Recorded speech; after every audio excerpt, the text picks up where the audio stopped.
Come on in the room. Box back in the win column. Bucks win it tonight over the LA Lakers, 126-106. Good win tonight for your Milwaukee Bucks. I'm happy about it. Come on in the room. Come on in the room. Doc is our doctor. He writes out all our scripts. He gives us our medicine in our room. We are live. Creep City crossover. Groove Trey calls me the third. Justin. Yeah. Just me and Justin in the building tonight. Doing a duo like we Dame and Giannis on the court right now. A 126-106 victory for your Milwaukee Bucks. We're here after every single game.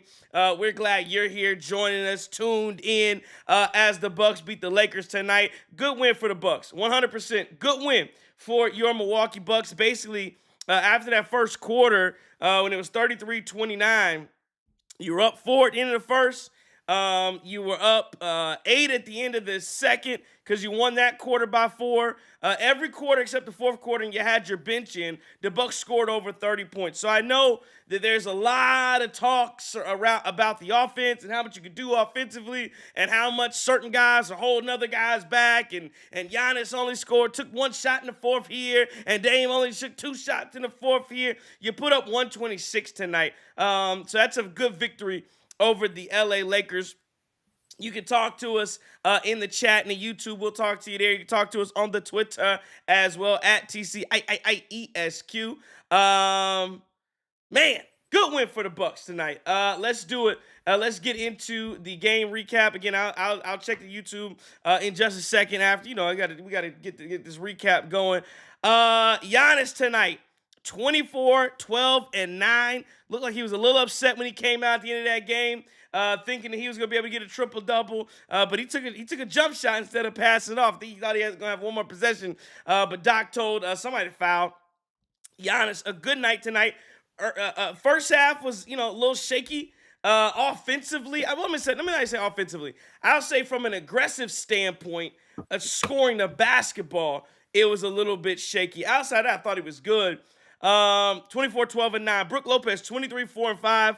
4 blocks tonight. 8 of 9 from the field. 3 of 4 from 3.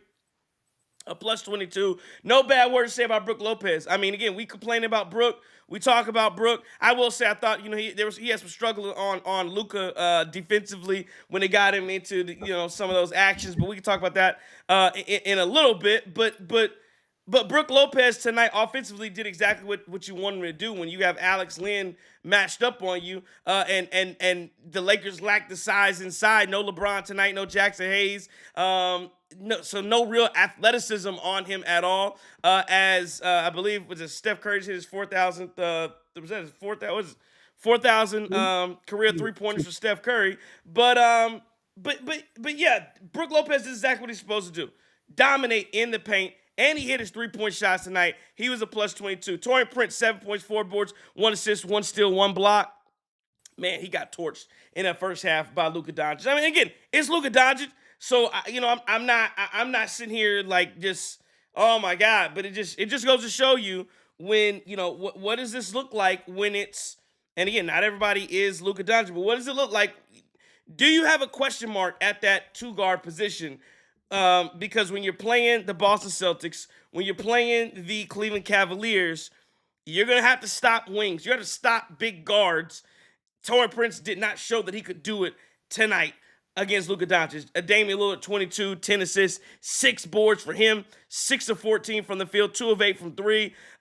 Dame, I thought, did a really good job. Relentless pressure on the basket. You look at Dame and Giannis tonight, they combined for 19 assists. So it just shows, and again, goes back to this Pacer game.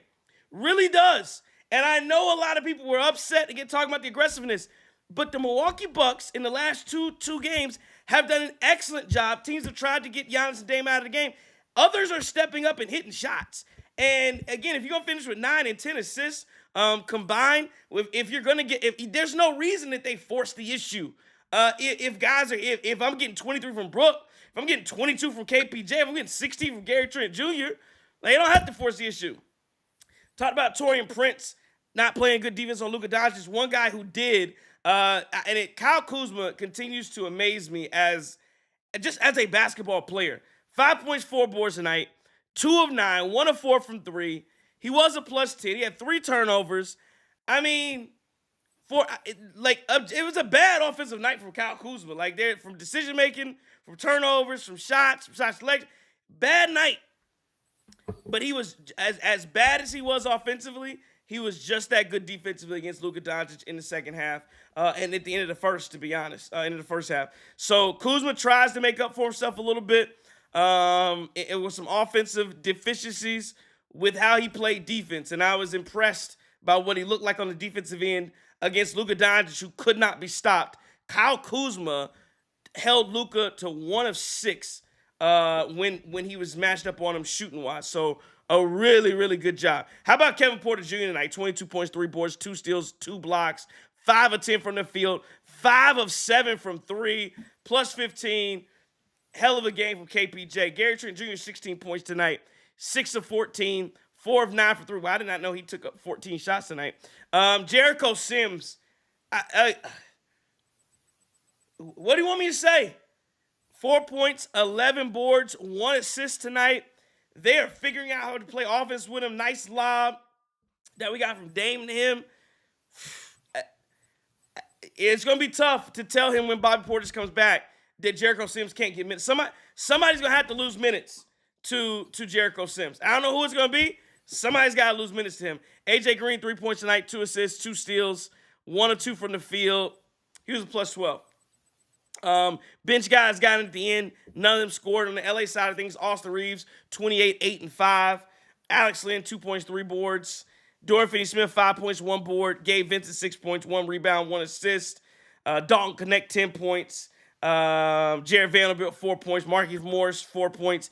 But Luka Doncic, 45, 11, 3 assists, 2 steals, 1 block, 14 to 27. He did have 6 turnovers, but he was otherwise incredible tonight on the offensive side of the ball in that first half in particular. I believe he had 29 points in the first half. But at the end of the day, this game was about the Milwaukee Bucks, how well they played as a unit, as a group, understanding that all LA had was Luka Doncic, understanding that, hey, he's going to get some points on you. And again, if Doc Rivers, and they talked about a little bit in the broadcast that Kyle, I don't know, they said Kyle Kuzma may be out of shape or something like that, which is interesting to hear. And that's why he couldn't play the entire game on Luka. But again, Luka would have got off some, but who knows if Kyle Kuzma starts off with Luka the whole game, this might be a 40-point win with how well he defended him. So I was glad that Kyle Kuzma showed his value on the defensive side of the ball. But again, Giannis was terrific on all accounts. Damian Lillard, terrific on all accounts. Kevin Porter Jr., that's what I'm looking for from the bench. And we'll talk about it later. A segment in the show later where one of the topics we really get into this bench and what you can trust and what you can't trust. But Kevin Porter Jr., if this is what he is, and he's shown it's not a fluke, because he's shown it now multiple times that he can come out and play very well. He can come out and play beside Dame as well. That was him. He was on the floor with Giannis tonight. Remember the ball floating around, falling around on the side. Giannis found him a couple times. And really, if Kevin Porter Jr., if the 3-point shot is what's going on and going in for Kevin Porter Jr., then you really have something, because he can create, he can get to his shot, he can move right to left, left to right, get to the basket. But sometimes a jump shot from 3, sometimes it already has a little flick shot anyway, but sometimes it can get a little get a little dicey. But tonight, 5 of 7, and he shot it with confidence from both corners, from straight away, all of that, all of the above. Just a good night for the Bucks, man, and a game that you need to get back on. You need to get this game to get back on track. Lakers are missing LeBron. Luka had a hell of a night. You started off a little slow offensively, at least from Dame and Giannis' perspective, because he still scored 71 points, I believe, in the first half. But this is what you needed. And we'll get to it in a little bit, but knowing that Saturday night, you got to go out and you got to go beat the Indiana Pacers. You got to go get him some payback. And I'll say this before I let you go, Justin. The Milwaukee Bucks, I know it's doom and gloom and all that kind of stuff. The Milwaukee Bucks are a the luckiest 3-point shot I've ever seen.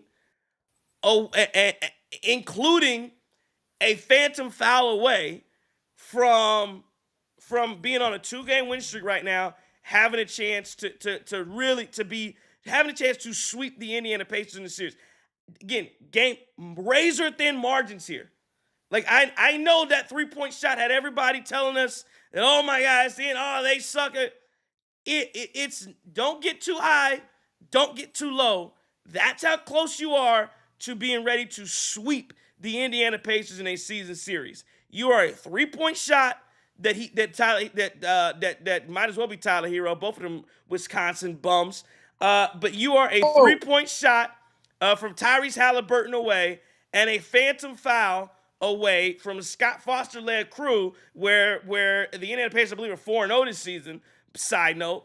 But you are that away from getting ready to sweep the Indiana Pacers on Saturday night. This team is here. You score over 120 again. I like it. I feel good about it. I feel much better than I did the other night. And let's keep this thing going. That's what I saw. Justin, what'd you see? Man, what a night. Hey, real quick, before we get to it, right? Got to do this the right way, man. And I believe the gentleman's name is Justin Superbuck on Twitter. Brother was have his YOLO night tonight. He's part of this Bucks Nation. So I ask all of y'all, if you pray, if you don't pray, if you send well wishes, whatever you do, let's put something up in the air for Justin. Found out he has some type of tumor. He's going through a surgery. Courtside seats tonight, and the Bucks gave him a great show. So, from the Cream City crossover to you, Justin, from us, we hope you a speedy recovery, and we hope everything goes flawlessly when you go to the knife, my friend. Got a couple dudes in the watching, man. Shout out to my guy D Hunt 608, big Lakers fan. I'm sure he pulled up because he's Wisconsin born and raised, and I know he's gonna keep it a buck. And don't worry, when your Lakers are gone, when Podcast Boy is gone, you can jump on with us because we still gonna be playing. Book it. And then NFL Hall of Famer Leroy Butler, biggest Laker first Bucks fan we know. Hopefully you listening. Hopefully we can get you on here one day and talk with the Guru. Guru might be my second best defensive player of all time from the MEAC. No shade. Shout out to the MEAC too. Yeah. All right, so let's go to Doc Rivers though, man. So we know what he's gonna say. What do you think he's gonna say tonight, Guru? Let me ask you before I go to it. I think, man, I think he's gonna talk. My guess is he's gonna talk about how well-rounded we played. Maybe a little bit. I believe he's gonna probably praise Sims is what I would think. And how to me the team was unselfish. I thought they were unselfish. Moved the ball the right way, and you scored. You saw scoring through a number of different guys. So yeah, and I don't know. Maybe he'll again. Luka does have 45. I see some people in the chat. I'll talk about him after you go. But I would even if I was him, I would say something about how well Kuzma played Luka in the second half. But what did Doc have to say? Hey, man, this is why you're the Guru. This is why he is the guy. If you want something, you tune into this brother right here. Bucks, move the ball well. Luka was guarded one-on-one, and he went absolutely crazy. Yeah. Great switch to put Kuz on him when he did.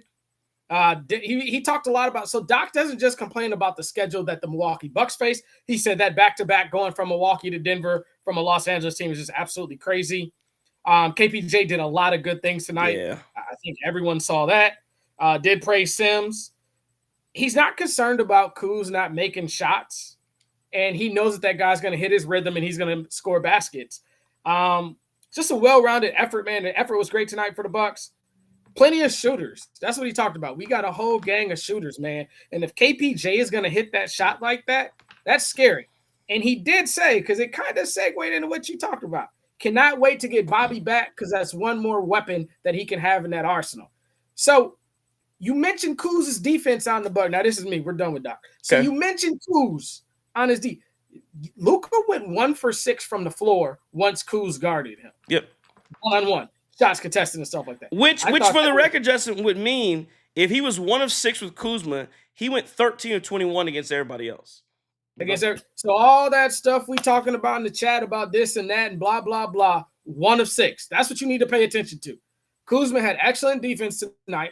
And what did we talk about at the start of this year? No matter who it was having a bad game, if you can't put the ball in the basket, you got to find a different way to impact the game. Kyle Kuzma did that tonight. Give him some props. I feel like I thought Brook was absolutely amazing tonight. Back-to-back games where Brook has just played well basketball. Whatever we're doing, whatever he's doing, healing-wise and stuff like that, he needs to keep that up. Giannis just showed in that second half why he's the best man walking this planet. He finished a half with 6 points, I believe. And what he finished the game with, he said 27? 20. I had to look for you. He had a whole bunch of points. 24. 24 is amazing considering that he only had 5 in that fourth quarter. Went crazy in the third quarter. I think that Dame picked his spots well tonight.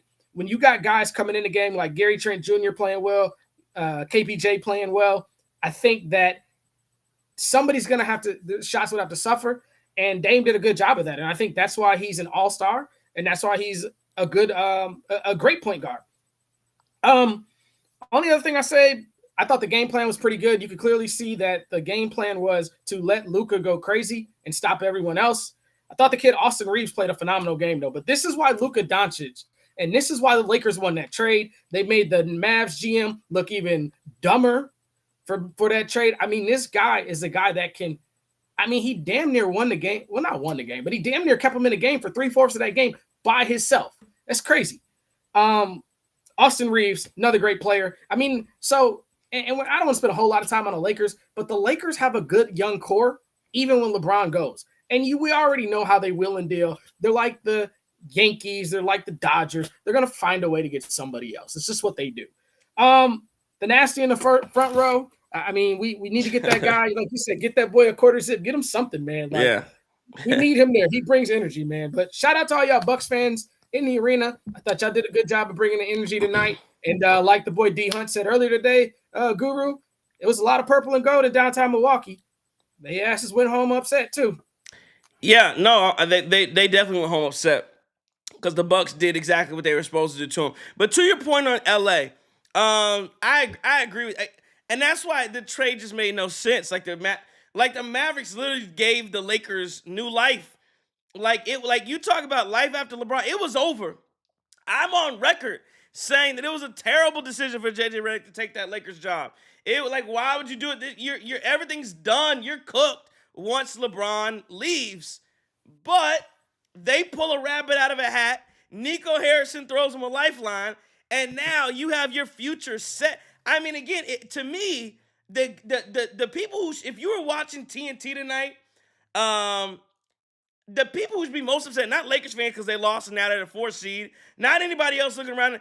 If you are a Dallas Mavericks fan and you just saw Luka Doncic go for 45 and cook an NBA defense for an entire half, like that, you just have to be looking at that like, damn, how do you let that go? Like that's, I mean, it's tough, man. That has to be one of the worst trades that I've seen modern NBA.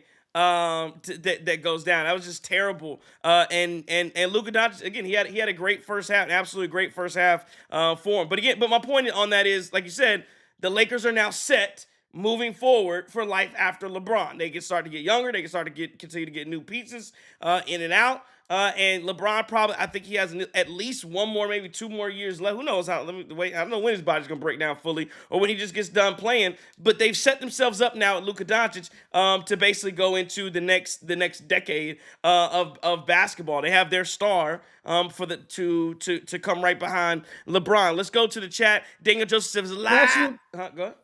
Can I ask you? Robert, I know go ahead. But one, because you mentioned that was such a bad trade, so I just want your opinion. What trade was worse, Luka for AD or Gary Payton for Ray Allen and Desmond Mason? Who cares about the throw-ins? Just those are the big pieces of. No, Luka for AD is bad. Luka for AD is bad. Luka for AD is the Gary Payton trade is bad too. Luka for AD is bad. Like that is. I mean, you talk about again. Luka might be. I don't know. Is he a top 5 player in the NBA? Dude just went to the NBA Finals. I think he's second best European player in the game right now. 3rd best, maybe. I don't know. Yeah. And he's 25. And he's 20, and he's 25. That's the thing about it. So yeah, really bad. Let's go to the chat. Daniel Joseph says live. Lakers got bucked up. Pedro Enrique Grillo says great game. He says I knew Queen James was gonna DNP. Lag says JJ Redick salty as hell. Did you now? I didn't see. Did Doc go for the handshake? I know I saw JJ throw the hand up, but usually when you have ex-player and head coach again, they've taken some shots at each other in the media. And by the way, I listen. I'm not giving the Lakers no free pass just because LeBron was out. Guys are out all the time. We have people on minutes. Like, nobody gives us a pass because Giannis only plays 35 minutes a night and Giannis on the ministry. Nobody gives us a pass because Dame was on the ministry. Nobody gave us a pass because when Chris Middleton's here, he played he played, well, when he was actually playing, he played every 4 nights and then he didn't play for 15 games a season. And when he played on those 4 nights, he was on a 15-minute, 20-minute restriction. We didn't get no pass for that. Everybody just said, oh, the Bucks suck, Bucks trash. Look at Doc, looking with his hand in his pockets. Darvin Ham, hands in his pocket. That's all we got. So hell no. JJ Redick, all that talk, got out-coached by Doc Rivers. You got 40. Oh, I don't want to hear nothing about LeBron. You got 45 and 11 from Luka Don. You get 45 from Luka and 28 from all. You got 45. The Lakers duo of Reeves and Doncic outscored the Bucks duo of Giannis and Dame. Damn near Luka by himself outscored Giannis and Dame. So you got, what's 45 and 30 is what? You got 73 points from your 2 guards, Reeves and Doncic. You want me to give you a pass for losing that game? Hell no. Figure out a way to win the damn game, JJ. So to me, Doc Rivers outcoached JJ Redick tonight. And again, we've seen it. Didn't the Bucks beat the Minnesota Timberwolves without Giannis? Yeah, I think without Dame okay. too. Okay. Now Giannis in there. Okay. So yeah, you can win a game without your guys. I don't want to hear that. Skeleton says Luka's a crybaby. Taylor Thompson says KPJ balling tonight. Yeah. So again, and then Rick Kemp says just when I was ready to accuse Doc of ruining Giannis' game by resting him 9 straight minutes, including the first quarter break, I think Giannis may have told him enough if you want me to. I don't know where. Maybe I missed something. There, Chris King. What up, Chris King? He in here says get the likes up. But yeah, no, I just thought I thought Doc Rivers had a really nice game plan, and I think I love the blowout, so I'm not mad that that's what happened. I in some ways I wish it was a little bit closer because I would have loved to see Kuzma lock down Luka in crunch time in minutes that counted, so we could really see the value. But the last point I was going to address was somebody here said something about like stop sugarcoating the Kuzma stuff or something. But again, I'm just saying. The value is there. Like that's what I was looking for from a defensive standpoint from Kyle Kuzma. Again, off it, we're not arguing what he didn't have a good night, but I don't think you can look at this game tonight and be like, yeah, Kuzma didn't have an impact on the game. He held Luka Doncic 1 for 6. Dude couldn't miss on anybody else. I mean, I don't understand how no one's sugarcoating it. We've said this the last 2 games that Kuz hasn't been as well as what he can be on the offensive end.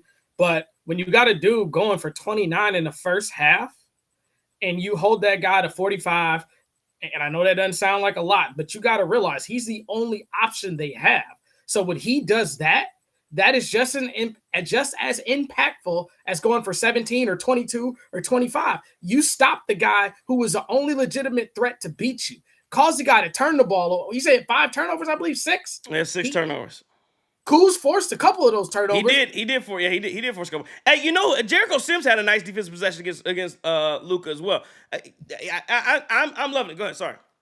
No, you're right. No, absolutely. That's all I got, man. Oh. One thing I forgot about the Bucks thing, man, and they talked about it. They talked about it in the broadcast. Brian Anderson, I guess we're going to allow him to redeem himself and be Milwaukee's #1 announcer since the other guy has gone to be with the guy upstairs. He said the Bucks were still pissed and they were still talking about that Pacers game. So look out for Saturday, folks. Yes. Get your popcorn ready. Oh, there's no question that they're pissed off. There's no question. You're not a basketball player if you're not pissed off about what happened because the game was in hand. It was in hand. There's no There's no way around it. The game was in hand. You had it won, and you found a way to lose that game. Sammy is sitting here again. Again, if y'all want to cheer for the Wizards, go ahead. I know y'all saw Chris Middleton in the clutch. No, I didn't. I was watching the Bucks. I didn't see Chris Middleton in the clutch. My bad. Like, I didn't see him, huh?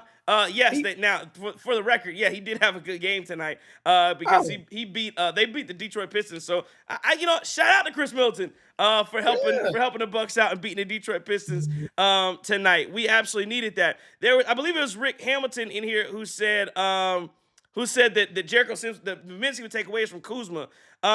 No, the minutes you're probably taking is from. There may be some that you take from Kuzma. The minutes I think you're taking is from Brook Lopez, because as you saw tonight, you're going to have a guy again, especially against Cleveland and especially against Boston, who can guard on the perimeter. How many times have we said this? How many times have we said this all last year? I know you weren't on the program last year, Justin, but we talked about it throughout. Remember the Adrian Griffin stuff? Malik Beasley was playing defense, and we said you have to sit down and guard.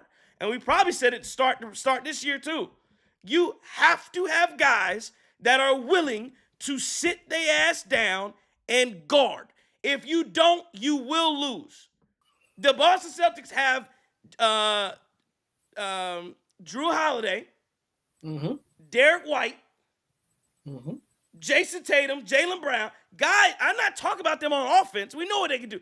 I'm talking about defensively. They will sit down and guard. You've got to be able to do it. Al Horford too. Al Horford, even as an old man, one of the better Giannis defenders that's out there. So if you don't have guys that are able to sit down and guard, you're going to be in trouble. So that's what you have to have. Iron Man Clan says, why are we still talking about Chris? I don't know. Again, because they can't stop talking about it. That's a chat. They cannot stop talking about Chris Middleton. I can't tell you. I can't tell you why. But I want to go back to tonight a little bit. Let's get off the Kuzma and Chris Middleton thing. When I look at this basketball team, and I look at them from an offensive standpoint, on a night where you have 24 and 22 from Jan, like how my question is this: can you sustain this level of what are defenses are clearly trying to get the ball out of Giannis' hands? Do you think tonight and maybe the other night was more of Giannis letting the game come to him and being a willing passer, or defense is really getting under him and saying, is he not able to be aggressive, or is he picking and choosing not to be aggressive at times? When you see, again, it's 9 assists. It's a great night, but like I said, going back to last night where he has one shot in the fourth quarter, where tonight, at least the first half, he has 6 points. Like, what do you attribute that to? I think it's just Giannis maturing in the basketball game. He realizes that he has a bunch of guys around him that he trusts, so he doesn't have to force it anymore. And if you got guys like Kevin Porter Jr. that are going to knock down shots, and you have guys like Damian Lillard when he gets the opportunity, AJ Green, Brook Lopez, insert a guy here, Jericho Sims on the cut. If you got guys like that are going to make basketball plays, I think Giannis is fine to let the game come to him. And that's what really you're starting to see him as a maturation as the best player in the game to me. Because there were times where Giannis would have forced it. Oh, well, let me go and let me try to get 20 here. Oh, I know they don't have any bigs tonight, so let me try to do this and let me try to do that. He's not doing that. He's playing good basketball. And you know what? This was makes his Bucks team almost indefensible when he's playing like this. And along with Dame. Dame let the game come to him as well. Yeah, they absolutely letting the game come to him. And I like when Damian Lillard is getting downhill and letting the three-point shot come after that versus, him just spamming the three ball. And the other thing, when you get Jericho Sims in the game screening like he is for Giannis, and again, Giannis is not the best screener in the world. He's not a Bam Adebayo. Like, that's just not his game. It just isn't. But when you have Jericho Sims who is setting those, like Brook Lopez sets good screens sometimes, but I think he's kind of moving with him. And I don't think defense is always, well, here's the thing. You don't have to respect on the screen from Brook Lopez. You don't have to really respect the roll. You may respect the pop, But Yeah. there is no, and even that's gonna be a slow pick and pop, so you can recover to it. When Jericho Sims is screening, again, you have to watch out for the hard roll and dive to the basket. And he's setting good hard screens. He is by far our best screen setter. I don't believe he's been called for an offensive foul, and maybe he's been called for one offensive foul on a screen yet.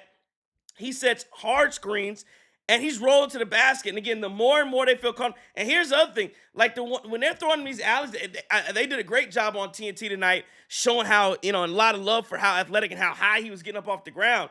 I mean, nobody's blocking that. Like you're throw it up top of the back. His chin is at the rim. Like he's going to come down with the alley oop every single time, and that's what you want to get. That's his game. I'm not trying to give him the ball, have him work anything, post up. No, no, no, no. You are a rim rolling lob threat. And then defensively, you not only are you defending at the rim at a high level, but also he defended Luka out of perimeter. He got there defending Austin Reeves out of perimeter. You can switch and get him switched up on anything. And he is moving them hush puppies out there on the floor. I mean, he is a high level defender. I get that the New York Knicks maybe didn't have a room for him, a reason, but you find guys like, especially on an unathletic team like the Bucks had, especially prior to the trade deadline, you find ways to get him on the floor because again, it's the activity that I really like from Sims, and he's doing it in a positive manner. And he's not tapping the ball around anymore when he's rebounding. Yes. Like I saw offensive Yep. rebounds where he grabs them. Yeah. Sims is an athletic freak of nature, man. He fits in well with this basketball team.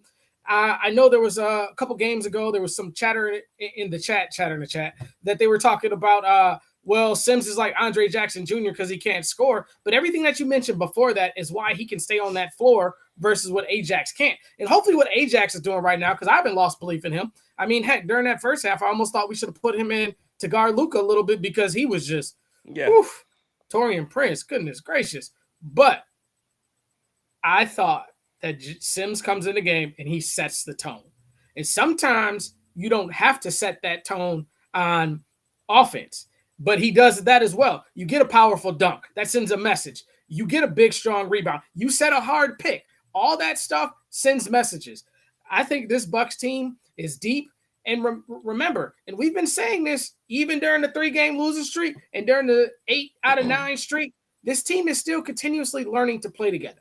Every day together, they're getting better. I would love to be a fly on that wall on that practice floor and see how Bobby Portis is kind of fitting into this mesh too. Yeah, again, it's a great point. You're doing all this. You still don't have Bobby Portis.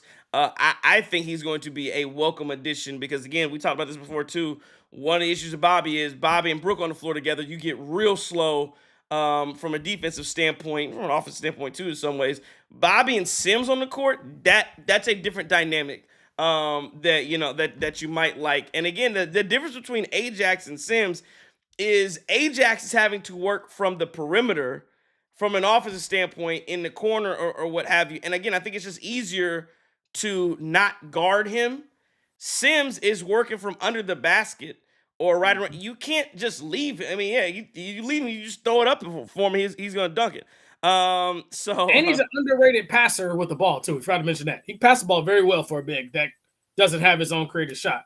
Yeah, one punch man says Ajax has not been the same since the dunk contest. And then Rick says Sims and Porter have earned more minutes. Green and Ajax and Kuzma less. I agree on Green and Ajax. Kuzma, again, I disagree on Kuzma. He gets out of control. But again, it's really about the activity for Kuzma. The difference between I like to me, Kuz tonight was worse than some other nights. But there have been times where Kuzma's basically average with the Bucks. He's been averaging 14, 15 points a night since he's been with the Bucks. So I mean, yeah, it's high volume to get the 14, 15, but I think he's generally fine. And again, the difference is, unlike an AJ Green, like when AJ Green's missing shots, and he's doing a lot of fouling.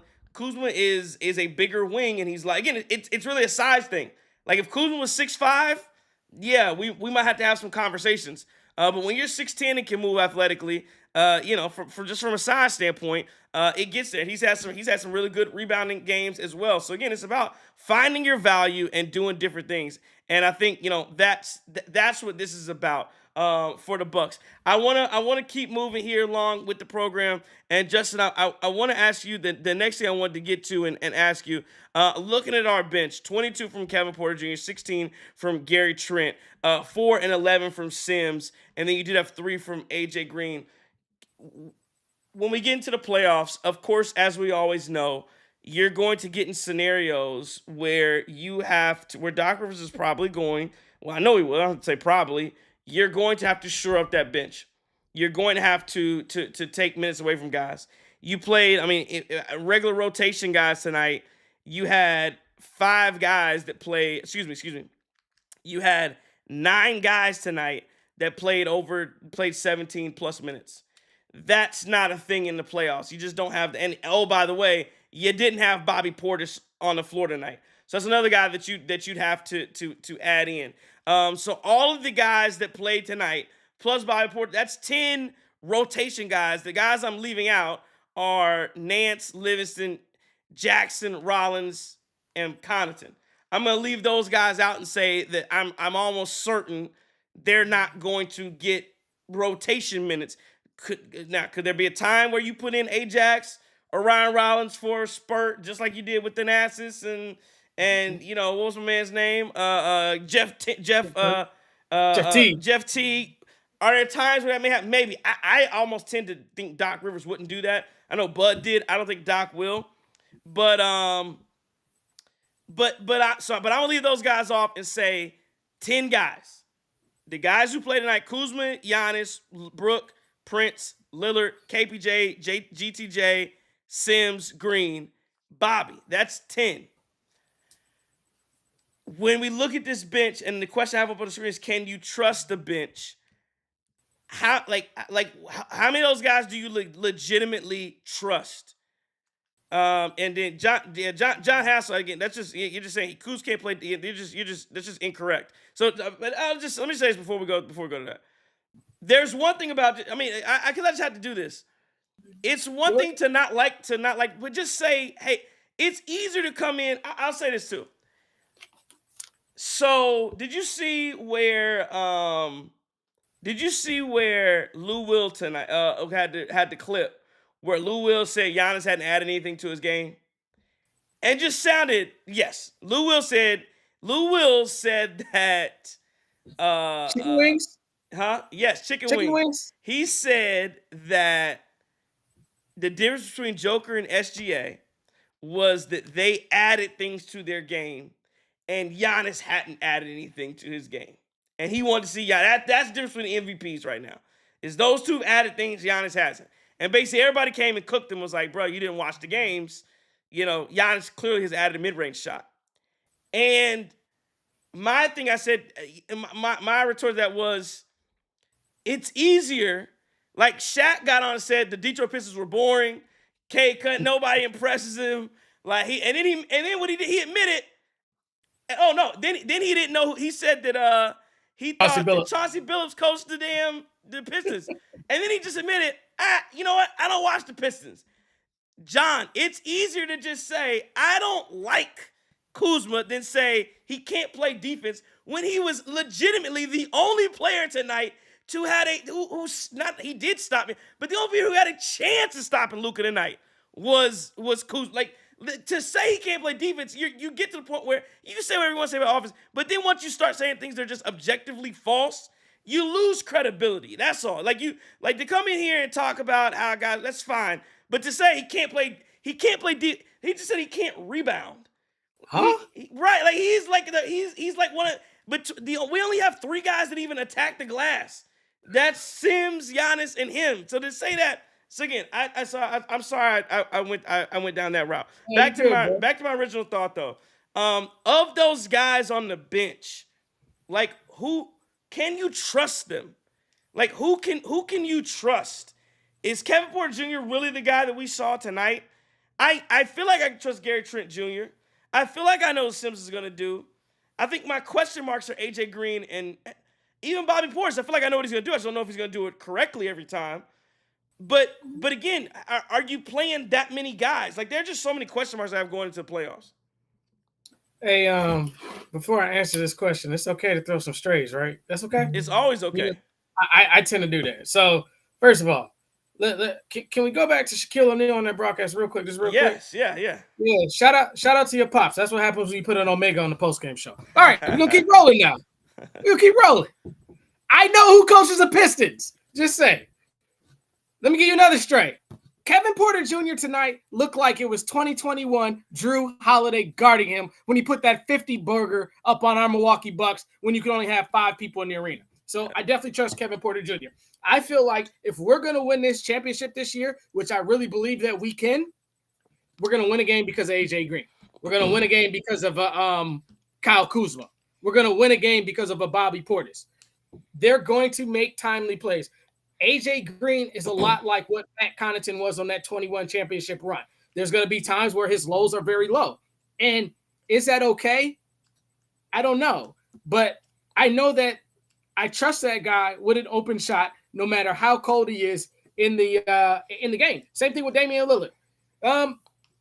I pretty much trust all 5 of our bench players right now as long as they're on the floor with a Dame, with a Giannis, or with a Kuz. And I say that when you say with the Kuz, like that's where, if you want to talk about, to me, the Middleton thing, where offensively, if you leave, you could get away at times with saying, leave him on the floor with Chris on the bench, you got something. That's the only thing about Kuz is, he's very erratic and wild. And he just hasn't shown the ability to, like, what he's shown is he can drive to the, he can get a shot off going to the basket. He really hasn't shown that he can get to like a Kevin Porter Jr. who can get side to side and create his own jumper and it look real fluid. That's the only thing. Sorry to cut you off. No, you're good. I think Kuz shows that against the Minnesota Timberwolves where we had no Giannis and Dame before the All-Star break. I thought he's shown that in the Houston game and maybe the Miami game too. I think the thing about Kuz is a lot of times, he's going to have his plays where he dribbles it out of bounds and he goes crazy and he does something dumb. So does Giannis, so does Dame. But I think the thing with Kuz is even some of his turnovers, they're bad turnovers, but at least the intent is in the right place. You very seldom see him go and make a turnover trying to shoot the ball on 3 people and get it blocked out of bounds. What he's doing is trying to pass out of a double team to someone. So I trust Kuz a lot, man. I think we're seeing a lot of vintage Kuz, Los Angeles Lakers Kuz. And that shot is going to start to fall. I think as he gets more comfortable with who he is in his game. I really wish Doc would have left Kuz in to close that game out with the Livingston dudes and all that, just to get some more shot rhythm going on. That's a good point. Just in my opinion. Yeah. That's not a bad point to really have him out there in the game so that he can just go cook, go find something and go cook. I don't necessarily disagree with that, but I think that's a good point, and that people in the chat are making it as well about how Dame calms down Kevin Porter Jr. because I think KPJ can get erratic at times too. But when he's out there with Dame, I think you kind of can give some blend there. I think you're going to see a lot more Kevin Porter Jr. with Damian Lillard. I don't know. Maybe they do start. I mean, I am getting a lot more comfortable with the thought process of, do you start Kevin Porter? Because I do think they want Gary Trent Jr. off the bench, but I'm getting more comfortable with the thought of starting Dame and KPJ backcourt together with then Kuz, Giannis, Brook, and then again you're talking about the minutes from Brook coming down the shade, giving Sims some minutes. And then that first guy off the bench, and then my first guy off the bench being Gary Trent Jr. to come in for KPJ. And then that next guy off the bench being, instead of being AJ, being Taurean Prince for Kuz. And then when you get ready to take Dame out, now that you've made that switch 5-6 minutes or whatever, now Kevin Porter Jr. comes in and is back to being your backup point guard. And then you run your rotations from there. That's what I think, can start to happen. But it's gonna all be about trust. And I think of the bench, the two guys again, Bobby Portis, of course, is going to be key. But it's going to be Bobby, Gary Trent, and Kevin Porter Jr., who, I mean, they are going to have impacts on the game. Gary Trent Jr. is going to have to hit shots. Kevin Porter Jr. is going to have to play a well-rounded offensive game. And Bobby Portis is going to have to pick up slack. Like, again, I think now the guy who I think of as your de facto, hey, I left this guy in with the bench is not necessarily Kuzma, but it's Bobby Portis because that is an offensive set that you can go to. Like, you can get to Bobby Portis ISO ball in the post, and that's a set.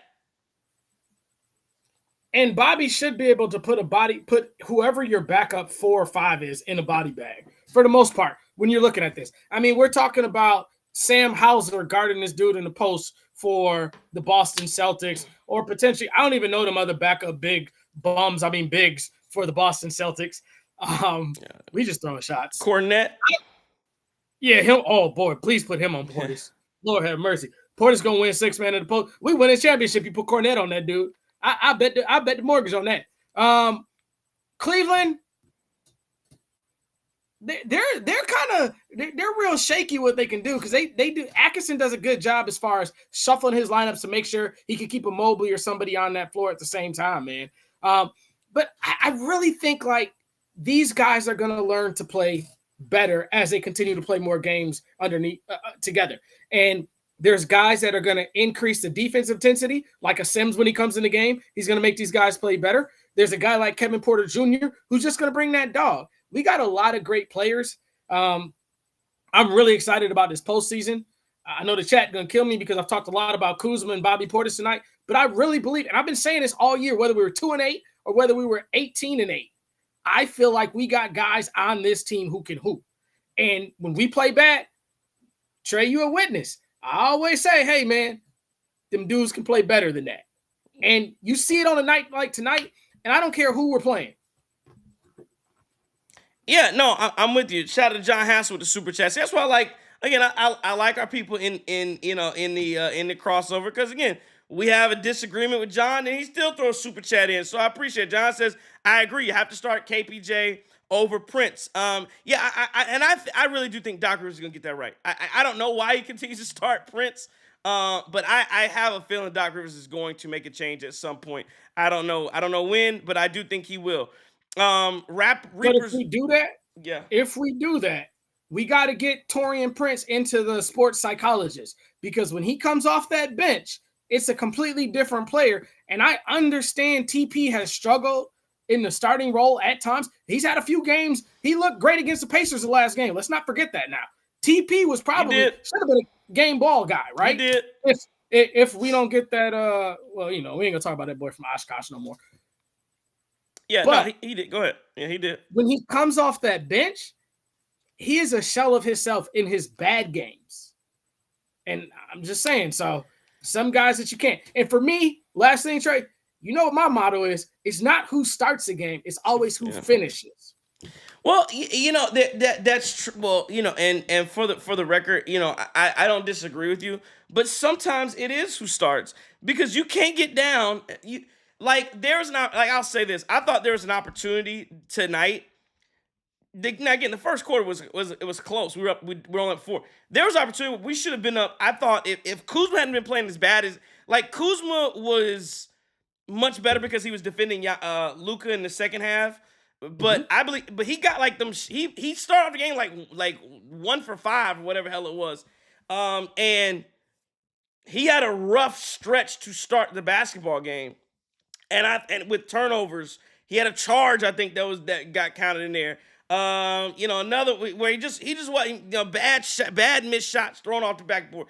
I thought there was an opportunity for the Bucks to be up 7, 8, 9, 10, 11, 12 at the start of that game, and you didn't start off the way you wanted to. And then, oh, by the way, you had Prince getting lit up by Luka, so you didn't start off the way. So I get what you're saying. How many games have we talked about in the past, 2 weeks where you're having to come back from down 12, 14, 15, 16 because you didn't play well enough first quarter, first half, whatever. So I get where you're going there. I do. But I don't know. Maybe the string has to be. You maybe got to pull a little quicker. If if things aren't working. I don't know, but I do agree. He has been much better start lineup than he has been off the bench. That's one thing you just have to figure out. Let me You see got how both the Daniels, man. Hey, let's not like y'all ripping this dude to shreds like he's not a Milwaukee Buck, man. Calling the man, Princess what is did it say? crazy. Torsia Bartholomew Princess. That's crazy. Trey, call him Torian Princess. Come I'm on, not calling him brothers. Antorian Princess. I'm not gonna Hey, do it. he's a Buck. I'm not gonna If do he it. was on the Indiana Pacers, I'd absolutely agree with y'all. Call him whatever you want to call him. As a matter of fact, tell him his daddy's ugly too. But he's not a Pacer, he's a Buck. So rock with him, man. Yeah, no, I'm not gonna call him man Princess. Reaper's Ghost says, I mean, look at Green. His hand placement on defense tonight was way better tonight early in the season. Those steals would have been fouls. He still fouls a little too much for me. You saw it against, I believe that was Indiana. You saw the fouls coming. To me, he got torched. I thought he played much better in the second half defensively. I thought he got torched a little bit offensively in the first half. Too, I think Reeves kind of worked him a pretty good amount. Quick Draw McGraw sounds a little like myself, where he says, we now have the defenders to cover for Bobby Porter's defensive deficiencies. Bobby will average 15 to 16 points. Book it. Yeah, what you want is, the mayor, whatever you want to call Bobby Porter's, you want him to come in. You want his defense to be, what you want is KPJ, a Kuzma, an AJ Green or a Gary Trent, him and Jericho Sims. You want that defensive presence, but you want Bobby to be the worst defender on the court with that group. And I think that's where you come to issues when you have, where again it's Brooke, Bobby, no Giannis out there on the floor with them. It was, well, hell, I'll give it to you. It was like Middleton, Bobby, Brooke. We had it was Middleton, Bobby, Brooke, Ryan Rollins, and AJ Green. Like, that group was yes, that's why I look at it. I think people are just forgetting. They keep going, and again, I'm not trying to get back on Chris Middleton, but people forgetting that. That was.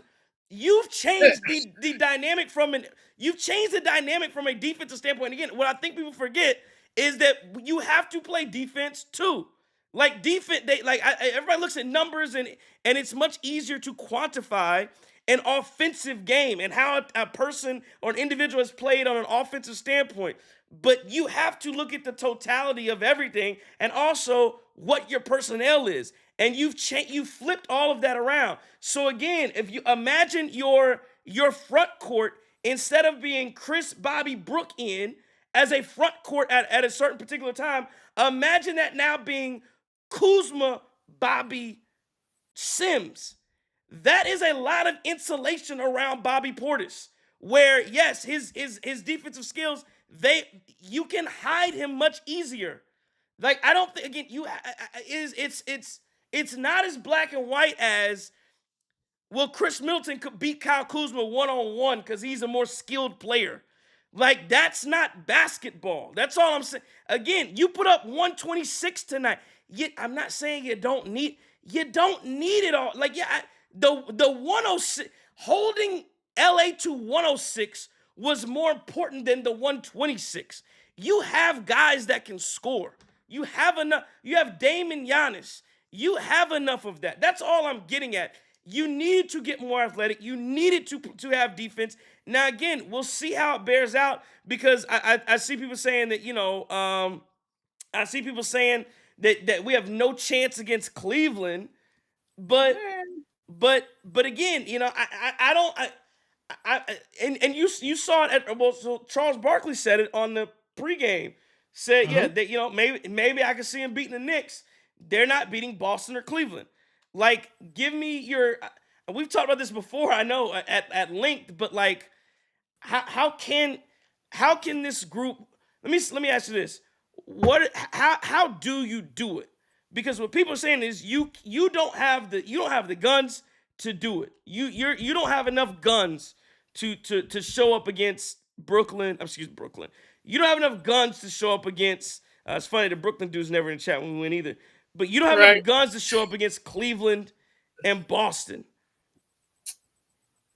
That's what they're saying, and I'm saying how does that? And again, a night like this where Kuzma scores 5 points, people are gonna go, yeah, you don't. You're not gonna have enough scoring. That's what they're gonna say. Yes, Kuzma scored 5, like you said. We still scored a buck 26, and I Yeah. think we're like 23, 22, and 1 since we scored a buck 20. I mean, shout out to both them Daniels in the chat, though. Both of y'all, Cantrell and Joseph, man. I cannot read y'all chats when Trey is talking because y'all make me laugh. It's just hilarious. Who did you wait? Hey, real quick, before I answer that, how do you do it?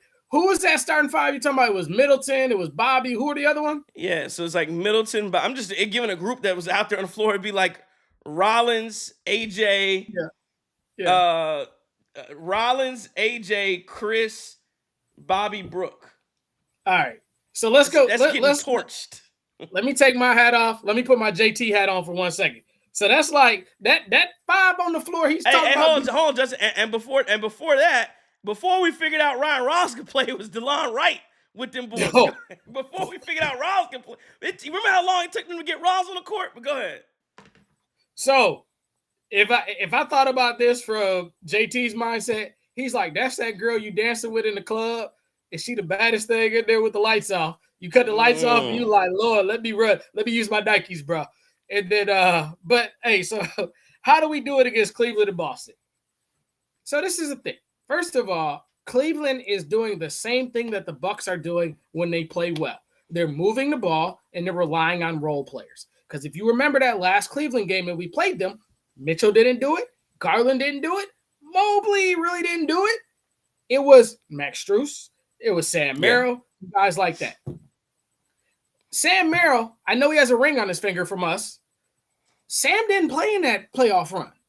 It is a lot different basketball and a different type of pressure when you get in that playoffs. I trust the guys that we have on our bench, from Gary Trent Jr., AJ Green has experienced it a small amount. Kevin Porter, I just think Kevin Porter Jr., he's a dude, you can place him anywhere on this earth, whether it's Rucker Park, whether it's the beach in what is it, Venice Beach in LA, world famous Venice Beach. He'll go get a bucket. He'll come up in Chicago. I mean, heck, he'll rebuild Cabrini Green and get a bucket out there. That's how solid that game is, right? That's how you do it, though. Your dudes have to believe in themselves, and you just got to make the plays. Every time we've played Cleveland and Boston, I know we're 0 in a million against these guys, but we're right there. It's not like they're beating us by 30, 40, 50 points every time we walk on that floor. I rely, when I look at a playoff series, who has the best players on the court? I'm taking Giannis and Dame over Mitchell and insert your Robin, and over Jason Tatum and Jaylen Brown.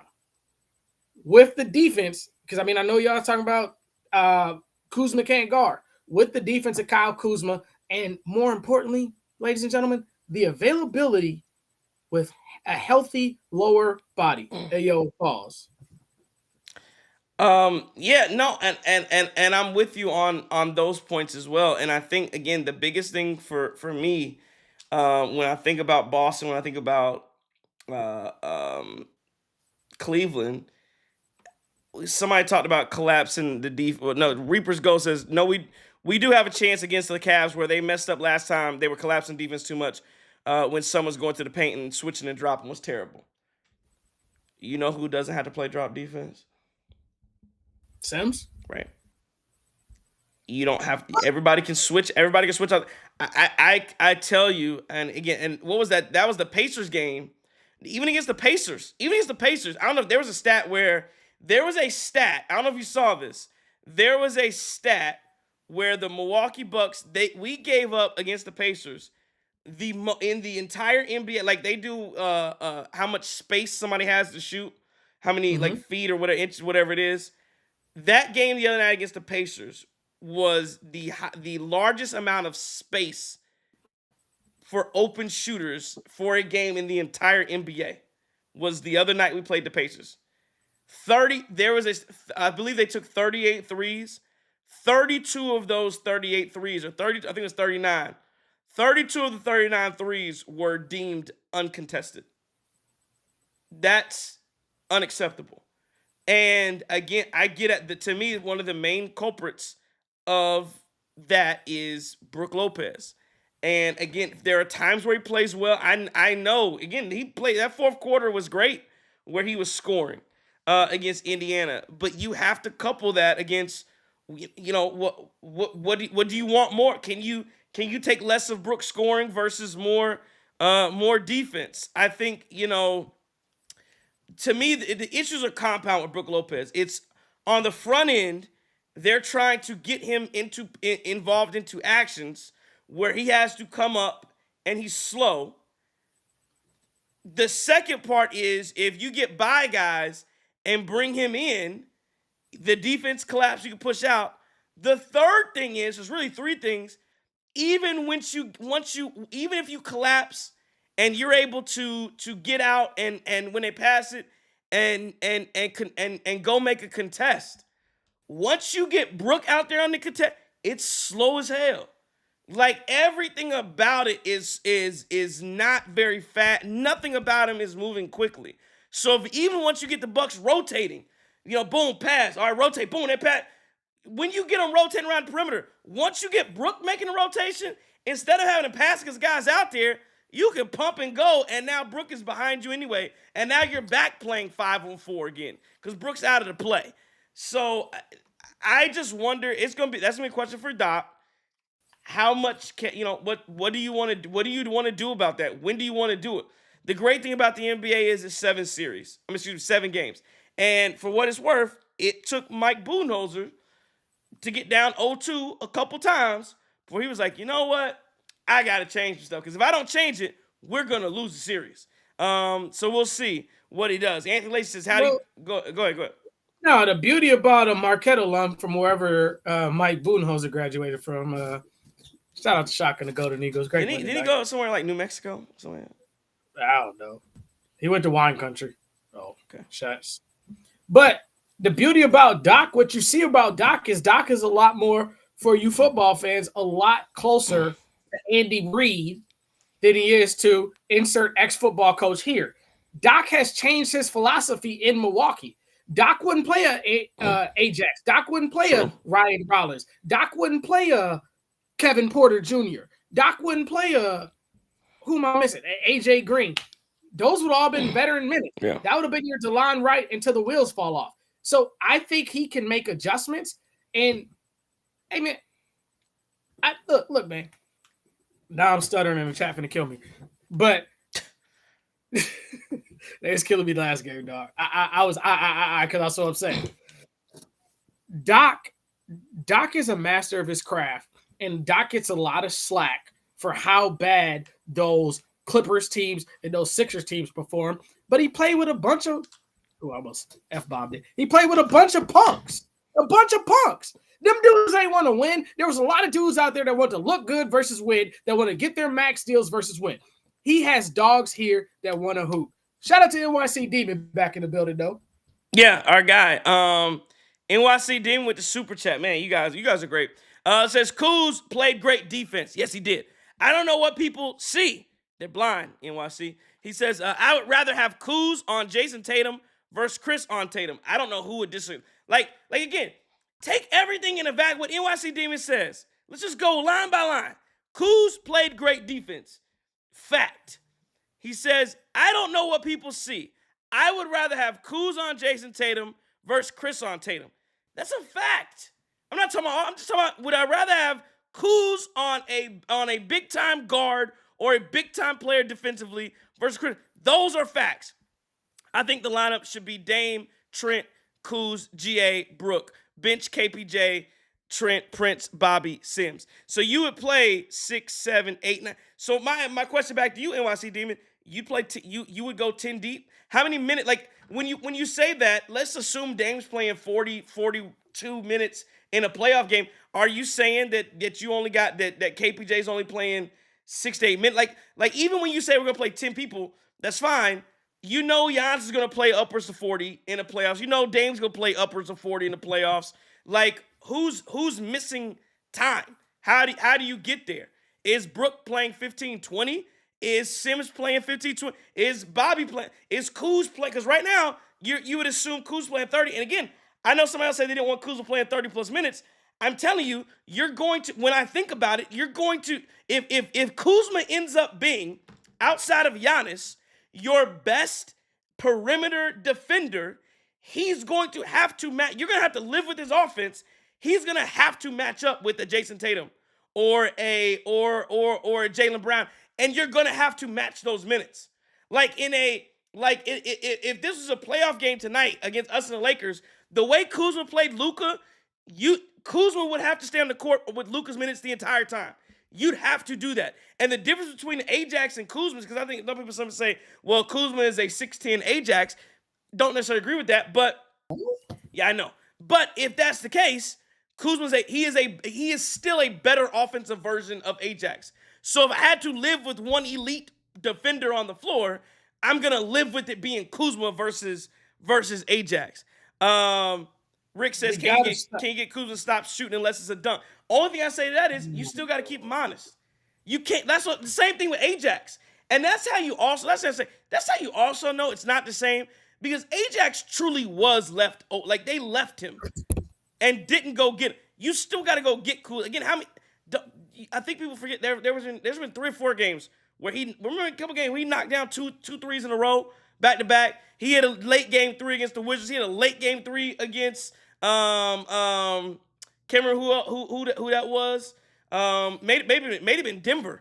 He had a late game 3. Miami, that's Denver. Who it was. Miami. Like you still got to go guard him. Yeah, you still got to guard him. So they left him open. They left him wide open from the wing tonight, and he cashed it out, man. So, and I see a lot of stuff in the chat about Brook being slow. Look, dude, Daniel, and everyone else in the chat talk about how slow Brook is. We understand it. He's 36. But to say that you're going to win some playoff games because of this guy. He shot the ball well. He caused Alex Len to come out and have to guard, which opens up that paint for Giannis, Dame, and everyone else to go down and get your buckets. So Lopez has value in here too. I think where we kind of get in trouble with Lopez is where we get longer than 2 for these minutes, and we expect him to play 45, 48 minutes. That's just not Brooks' game anymore. He's not 25 years old, man. We got these boys throwing some money tonight, Trey. They throwing that money at us. Throwing the money. And you're right though. You're right there on Brook. Brook is gonna win. He balled out. He's better than Alex Len. No question about that. William Moraine, super chat, says, man, this version of Giannis is a mastermind, literally picking teams apart. Yes, he did. He picked the Lakers apart tonight. And I don't know again if that was JJ Redick's thought process. We're gonna double team, whatever. But again, he doesn't pass like Joker, but he passes very well for a 7-footer.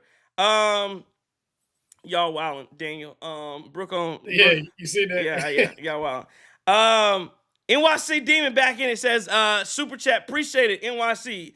I think it shortens the farther you go, and it goes based off matchups. Some matchups Brook can't play, some Bobby can't play, some Sims can't play. I think Giannis, Dame, Kuz, Trent, the only 100%. Yeah, you're right about that. It's gonna be. I agree. It's got to be matchup based. It's got to be matchup based. Where the difference, I do think Sims can play. The reason Sims can play against a lot of teams, the reason he can play against a lot of teams is because when you can defend multiple positions, you can switch multiple positions. So I think the big thing about Sims is that he doesn't just have to defend the 5. Of course, he's not. You ain't gonna stick in 1 for 4s. But if somebody tries if somebody tries to play small ball, he can hold his own out there, against like maybe the lone 6'8" guy or whoever else is out there. If you tried to do that, again, I think about Boston. Again, Giannis is a great option at the 5, obviously as well. But on KP, Porzingis, I think Sims can play him. High hands won't get lost. Giannis can play him. High hands won't get lost. Jared Allen, in some ways as well defensively, but just because he can move a little bit, and I think, I just think Sims has so much value, man. He has a lot of value, even if he's not scoring the ball at a rate that you may want him to do. But sometimes you need that wide body of Brook Lopez, and I know he's not grabbing the rebounds, but he's clearing out a dude or two on the box out. Pause. And he's really getting to it. And hey, man, against Jared Allen, I want Brook Lopez down there and banging him. You know what? Pause. The thing about, we just paused it all over the place today. The thing about Brook, though, which gives you a different option, and we've seen a little bit of it these past 2 games, inside that paint from the free throw line in, Brook is still here. Yep. He can get buckets. And that makes Jared Allen. You can't just look at Giannis or look at Dame going to the basket, man. So, I get it, man. Brook isn't the same Brook that he was when he first came in Brooklyn. He's not even a Lakers Brook. He's not even the original Milwaukee Brook, but he still has a super value to this team. And I think he's going to win us 2 playoff games on our way to a championship. We going to go to the championship. Yeah, no, 100%. Rick Hamilton is right as well, just like you are. Yeah, they are playing more Brook in the dunker spot. You really saw it against Indiana in that fourth quarter where they had him in the dunker and it went well because again you get a body in the paint and play like a 7-footer. He had an alley oop tonight. About him flipping up layups. Go dunk the basketball. That's what I want to see. Good stuff. Good stuff. Not the gas station pills. Yeah, y'all. Brook on the gas. Yeah, we got to put you in timeout tonight, big dog. Like you wild. Got them rhinos. What? Hey, if y'all think Trey from the mill, Trey done been on Capitol Drive a few times. I just want to let y'all know that. 126-106. Bucks beat the Lakers tonight. It's that time of the show where you can let us know who you're giving the game ball to tonight. JT, you can take the honors game ball. Oh, excuse me, Justin, take the honors game ball. Sorry. Man, call me whatever you want. Just don't call me late for dinner. Okay. So I'm gonna give my game ball out to the super discussed guy tonight, aka Splash Mountain, aka Brooklyn Brook, aka Get Buckets. Brook did a great job tonight. I thought he played well offensively. He moved his feet enough. And I would go Brook Lopez with my game ball, man. Okay, I like it. With the AKAs there. What are you? We love them. Well, yeah. What are you? Okay, so you did that one. Who are you? You do Chris's game ball. Who are you giving the game ball to? Chris's game ball. You know who the young king is, man. Okay. Shout out to my guy Chris King, flying high as a Dayton brother would do. I think he'd go KPJ tonight. KPJ, aka Scoot, aka Mr. Bucket, aka walk in this joint and dunk on your mama. Yeah. And we're going to dunk on Halliburton Daddy Saturday. Don't get it twisted now. Don't bring your little ugly asses to Milwaukee. That might have to be a segment. We might have to do the AKAs on the game ball. I like that. I like that. Yeah, we'll break that out with Chris Saturday night. I think Chris is doing the show Saturday. I think he's off from working, so that'll be good. My game ball tonight. That's crazy. You took my game. I was actually gonna do KPJ tonight. My game ball is gonna. You did Brook and KPJ, man. My game ball then I guess is gonna have to go to. You know what? I'm gonna go Jericho Sims. I thought that the movement was really good for him. I thought defensively he was great. He attacked the glass tonight. 17 minutes, 11 rebounds tonight. So I'm gonna give Jericho Sims my game ball. It's funny somebody's talking about the tickets to the game.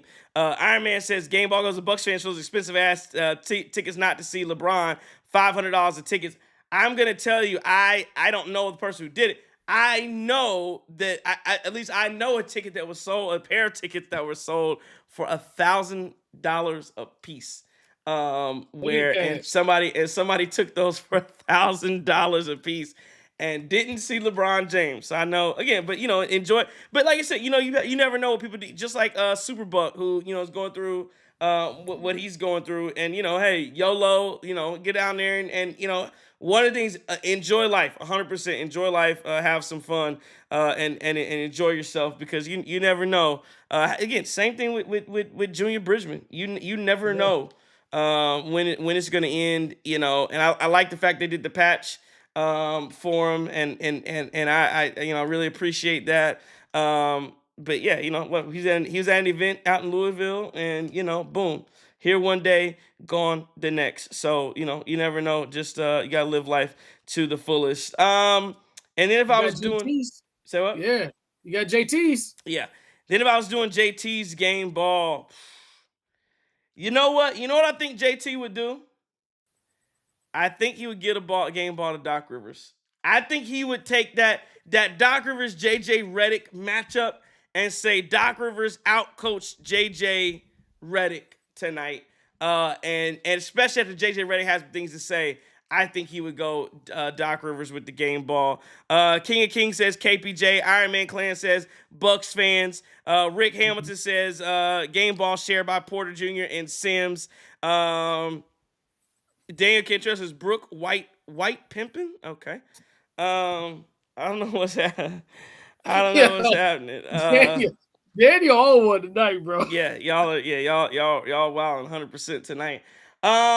Let's keep rolling. Let's go around the NBA and see what happened tonight. Bucks win 126-106. It's a 69-63 game right now. 8 minutes to go in the third quarter. Warriors and Kings. Shout out to Chris Middleton.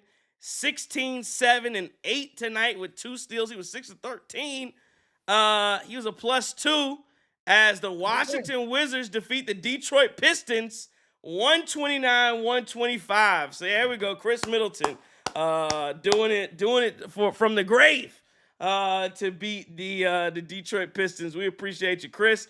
Getting a win. Absolutely. Magic beat the Pelicans tonight. Did Zion play? Let me see something here. Yeah, Zion did play. He went 28. Okay. They got blown out. It was about 20 to the Magic. And then the Chicago Bulls 116-110. They beat the Nets. I just want to see what Giddey did. Oh, Giddey didn't play tonight. Okay. Giddey's been playing some real good basketball, but Chicago Bulls 116-110. They get the victory. Only other thing I wanted to talk about. Only other thing. What's that? You still looking around? Yeah. Let me go. You gonna go? No, I got it. The only other thing I wanted to talk about was the Wait, hold on. Let me pause you 1 second. He just hit the 4,000. Oh, he just hit it. Okay. He just hit it. The first one was 3,999 or whatever.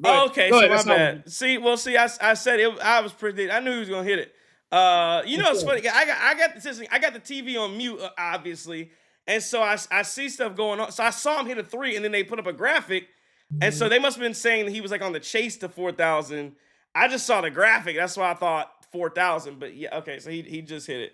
Got it. Good. Shout out to Steph. So look around. Steph Curry hits his 4,000 3-pointer.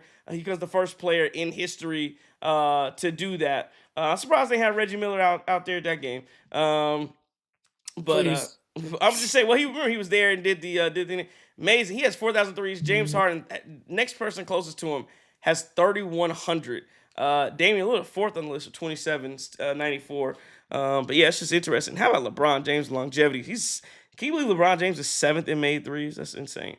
But yeah, no, I was gonna say one of the things I wanted to do and look around was Mikal Bridges talking about Tom Thibodeau and saying that he had, basically talked about how he's playing too many minutes. And it was like, hey, he said we had a conversation. Obviously, Tibbs is known as a guy who runs his guys into the ground.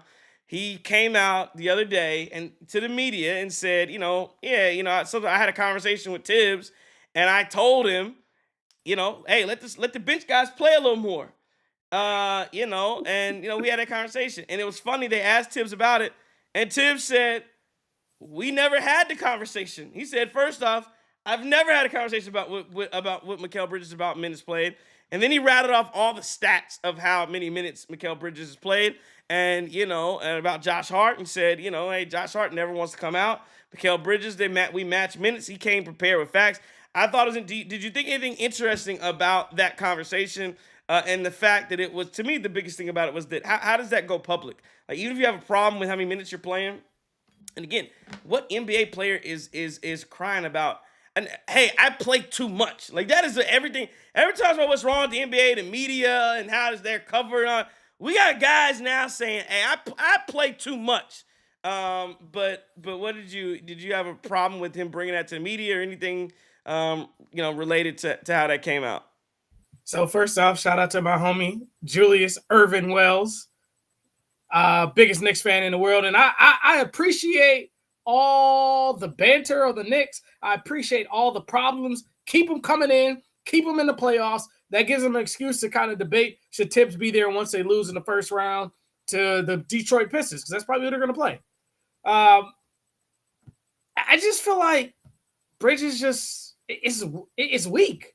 Like, you got dudes out here like Giannis coming back 10 days off of a damn near injury that we thought the Bucks were done. I drove all the way back from Atlanta that night, thought it was over, cried myself to sleep.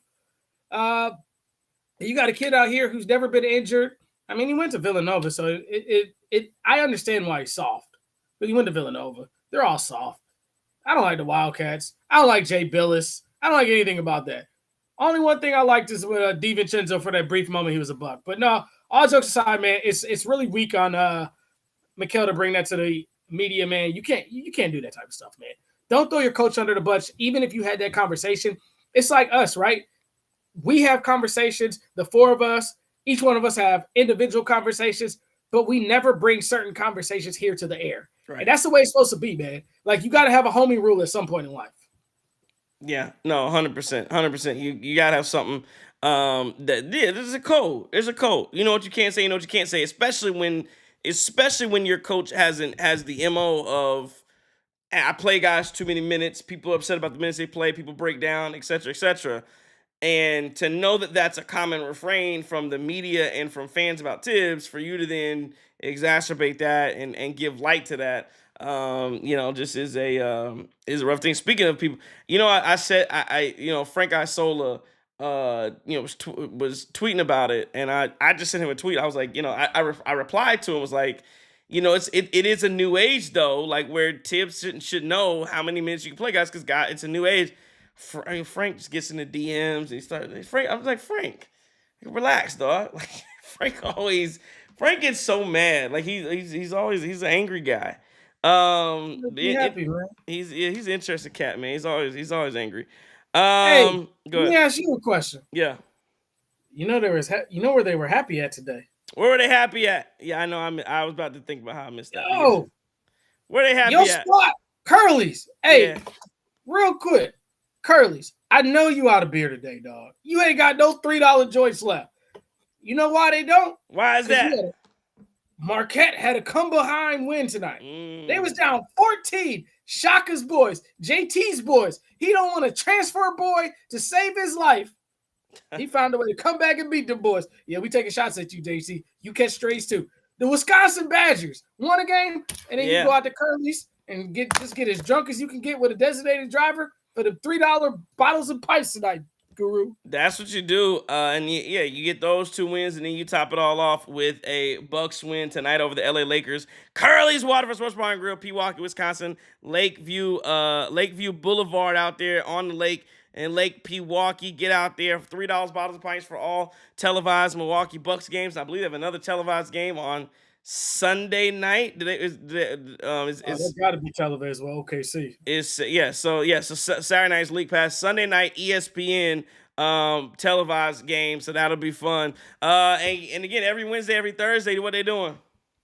Bingo and trivia. Yeah, what they giving away. If you do well in bingo, do well in trivia. Guru's Bucks tickets. Section 102, row 23, seats 1 and 2. Get out there. Curly Waterfront Sports Bar and Grill, proud sponsor of the Cream City crossover. Let me give you 2 more from this update real quick, man. Because y'all gotta bear with us for a second, man. We 2 HBCU alums on the broadcast, so Morgan State and Howard today, man. Hell of a fight by your alma mater, them Howard Bison, man. Them brothers fought all the way back from 12 down and gave it away at the end. And I was just watching it. My facial reaction. North Carolina Central won at the buzzer, and they beat Delaware State, man. That's all I got for the MEAC updates, my guy. There you go. Speaking of MEAC updates, speaking of the NCAA tournament, man, if you're in this chat, we really want you. And Selection Sunday is coming up Sunday, right? So yeah, we really want you guys to join us in our bracket challenge. We'll set it up. I think it's gonna be on ESPN, but we'll put all the information out. We will set this thing up, $10 a sheet on ESPN. You will figure out. I'll tell you guys how to how to submit payment and all of that. But we will go live with the bracket challenge. See if you can beat me. See if you can beat Justin. See if you can beat JT. See if you can beat the real master of all college sports, Chris King, and college basketball. So that'll be fun. The winner, of course, will do prizes. First, second, and third. We'll get monetary. Based upon we'll split the pot Mhm. for that. And then, of course, if you do come in first place, you'll have the opportunity to come on for a segment, maybe come on for a whole show on the Cream City crossover after a Bucks game. Enjoy that. So again, we really want you guys to participate. To be fun. If you think you can get your challenge, challenge the guru, challenge the Cream City crossover, see how well you guys can do. And yeah, we really want you guys to join in and have some fun. We'll talk about it obviously as the games progress and as we have more and more games, Bucks games, and then of course the NCAA tournament. So NCAA tournament bracket challenge, Cream City crossover style. Anything else you got, Justin? Tomorrow's a huge day. We got Marquette playing, we got Wisconsin playing, and we got Chris King's Dayton Flyers. So man, Okay. let's get Dayton to the dance. Hey man, it's just a good time to be alive, man. I love this time of year. My brother, you got great basketball. You can go anywhere in this country, about a few miles, either left, right, north, south, and you're gonna find some good basketball, man. So, but more importantly, you find it in the Pfizer Forum. That's what matters. And that's what we do. We sent Luka on that flight to Denver tonight with his little meal bag and his little new Jordans that just came out. Send him that L. He played a hell of a game. Luka, last thing I got on the game, man, Luka Doncic he's an amazing talent, man. He's not better than the guy from Greece, but he's phenomenal, man. There's not much more you can say about that kid, man. He just goes out there, he plays it. And the chat started out, he's a crybaby. Yeah, majority of your stars are. I think we're just spoiled that Giannis doesn't cry unless he's actually hit, and he's actually hit 90% of the time. So he has legit cries. But hey, man, great Bucks win. It's resounding. We got some MEAC basketball tomorrow. We got some SWAC basketball tomorrow. We got Big East. We got Big 10. We got ACC. We got the Big 12. We got 100 million teams. Don't go to work tomorrow. Call out. Tell him the guru gave you a work pass tonight. He's a lawyer. You can get out of it. Yeah, we'll see if that works for you. At Ying125 says Ray Allen for a Gary Payton trade is no longer the worst in NBA history. The other thing we did forget to do was do our we forgot to go to the Twitter. So let's go to Twitter real quick. I need to hit it. I need to hit it. Hit what? I need to hit it again. No, I think we're good tonight. We don't need to pray in tonight. No, I think we'll be okay. NYC Randy says Luka was great today. Mavs are a dumb franchise. This game was won by the 3 trade pieces made at the deadline. All played great defense. Kuzma with amazing defense on Luka. Sims great in his role. KPJ pure hooper. What do you think of KPJ, Trent, Kuzma, Bobby Sims as the bench lineup? We kind of got into some of the bench lineup. See, we're already anticipating some of that stuff. But good comment there. At the Wisconsin kid says, did what we were supposed to do. Now let's give that belt to ass to the Pacers on Saturday. At Sunk345 says, good game, but why did the basketball gods nerf Giannis and make him a bad free throw shooter? Hopefully that doesn't lose us a playoff game. Also, Middleton would have probably gotten 15 more points than Kuzma, but would have gave up 40 more. So there's that. And then at Cookie the Best 7-Eleven says Giannis was a Harlem Globetrotter for half of the game offensively, but he didn't need to be anything special as the rest of the guys really put in the work on both ends to get this win. And then last one, Elias _Webby1 says, heard Kuz held Luka to 1 for 6, which is fire. And it absolutely is. Bucks have a big one Saturday night, folks. You have to go win this basketball game. You have to go win this basketball game. And I'm talking about you have to leave no doubt in this basketball. Like I want this should be belt to ass. Bucks are still in the 4th seed. You're half game up over Indiana. Because virtue of the win, you're not full game up on the Detroit Pistons. You can make some separation if you can beat Indiana on Saturday night. That would be huge to get a win Saturday night. And then let me see because Friday night and the Pacers, well, they still play the 76ers, so they should be okay. They should win on Friday night, but still, so back to back. But the Bucks are at home this time, right? On Saturday. They're home Saturday, and Halliburton won't play Friday. Yeah, so you got to get this win. No doubt about it. Go get this win on Saturday because you do have a tough one coming up right after that on Sunday against the Oklahoma City Thunder, another ESPN game. So we'll see what happens. And then of course you got Tuesday. You got to go out. Your West Coast trip basically begins, and that's going to be a lot of Bucks After Dark Bucks after conversations. dark. That'll be a fun week for us. And we can't wait for it. Good win tonight, 126-106. Took care of business, exactly what we were supposed to do. And I feel good. Want to thank everybody for joining us tonight. If you appreciated that win, go ahead and hit the like button for us. We appreciate it when you do that. We appreciate if you would follow, like, subscribe to the Cream City Crossover. It is the best post-game show in all of the land for the Milwaukee Bucks. You could have been anywhere in the world tonight, but you were here with us, and we appreciate it. We appreciate it wholeheartedly. Want to thank you, Justin, for rocking. I want to thank again everybody watching on Twitter, watching on YouTube, and we want to thank our sponsors tonight, Curly's Waterfront Sports Bar and Grill out in Lakeview Boulevard, Milwaukee, Wisconsin. Go out there, eat some good food, get some wings, enjoy yourself out there at Curly's Waterfront Sports Bar, sponsor of the Cream City Crossover. Yeah, that's about it. I can't. I don't think I left anything out. This has been a Cream City Media Group production from the Groove Truck House with Third. Justin. If I am enemy, it's only because I dare to tell you the truth. Don't take no wood nickels.